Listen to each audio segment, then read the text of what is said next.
आज बात होगी एक ऐसे इंसान की जिसने बिना हथियार उठाए दुनिया के सबसे बड़े साम्राज्य को चुनौती दे डाली। जी हाँ, चलिए महात्मा गांधी के सत्य और अहिंसा के उस अनोखे सफर को समझते हैं जिसने इतिहास का रुख ही मोड़ दिया। ये कहानी है मोहनदास करमचंद गांधी की। एक ऐसा नाम जो शांति से लड़ी जाने वाली लड़ाई की पहचान बन गया। उन्होंने पूरी दुनिया को ये सिखाया कि असली ताकत पता है जिस्म की नहीं बल्कि पक्के इरादों की होती है। तो फिर कहानी की बिल्कुल शुरुआत से शुरू करते हैं, है ना? देखते हैं कि आखिर कैसे एक साधारण सा दिखने वाला लड़का एक असाधारण इंसान बन गया। तो गांधी जी का जन्म हुआ गुजरात के पोरबंदर में।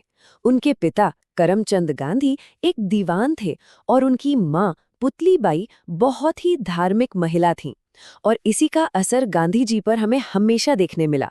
और हाँ, सिर्फ 13 साल की छोटी सी उम्र में उनकी शादी कस्तूरबा जी से हो गई थी।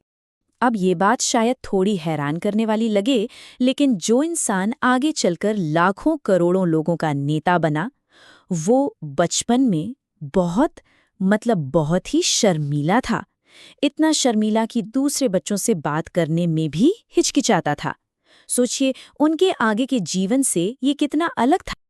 तो फिर सवाल यही उठता है कि आखिर इस शर्मीले लड़के में इतनी हिम्मत, इतना जुनून आया कहाँ से कि उसने दुनिया के सबसे ताकतवर साम्राज्य की नींव हिलाकर रख दी। खैर, इसका जवाब हमें मिलेगा उनकी जिंदगी के अगले पड़ाव में। तो चलिए अब चलते हैं उनकी जिंदगी के उस मोड़ पर जिसने सच में सब कुछ बदल दिया।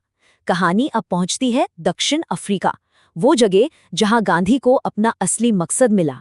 साल था 1893। गांधी जी एक वकील बनकर एक केस के सिलसिले में दक्षिण अफ्रीका गए। उस वक्त उन्हें शायद अंदाजा भी नहीं था कि ये सफर सिर्फ उनका नहीं बल्कि पूरे हिंदुस्तान का मुकद्दर लिखने वाला है। दक्षिण अफ्रीका में गांधी जी का सामना हुआ उस कड़वी हकीकत से जिसे हम नस्लीय भेदभाव कहते हैं। जब उन्होंने अपनी आंखों से भारतीयों के साथ हो रहे जुल्म को देखा तो बस उनके अंदर एक आग सी जल उठी। और बस यहीं से एक वकील एक एक्टिविस्ट में बदल गया। और यहीं इसी दक्षिण अफ्रीका की जमीन पर उन्होंने अपना सबसे ताकतवर हथियार तैयार किया, सत्याग्रह। इसका मतलब है सत्य के लिए आग्रह करना, सच्चाई के लिए डटे रहना। ये सिर्फ एक शब्द नहीं था, ये अन्याय से लड़ने का एक पूरा फलसफा था।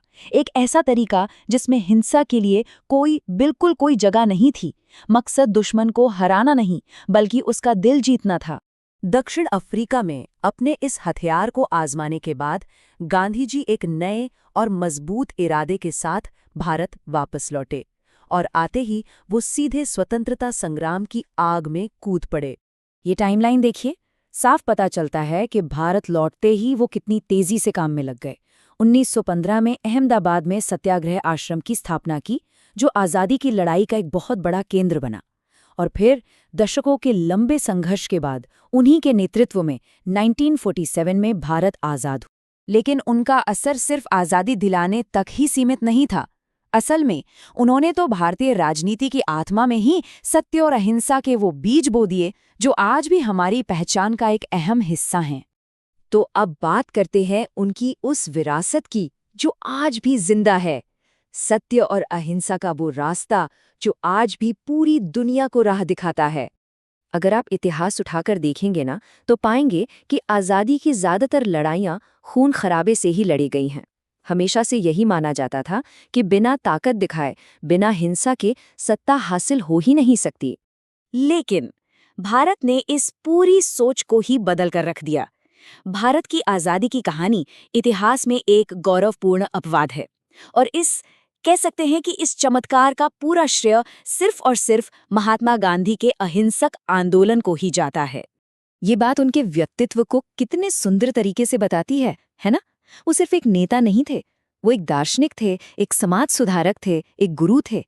और उनके दिए गए सत्य और अहिंसा के उपदेश, मैं कहूँगा, आज भी उतने ही जरूरी हैं जितने उस जमाने में थे। और आखिर में एक सवाल हम सबके लिए, आज की इस दुनिया को देखें जो लड़ाई और नफरत से भरी हुई है। क्या आपको नहीं लगता कि गांधी का दिखाया वो सत्य और अहिंसा का रास्ता शायद पहले से कहीं ज्यादा जरूरी हो गया है? इस पर सोचिएगा जरूर।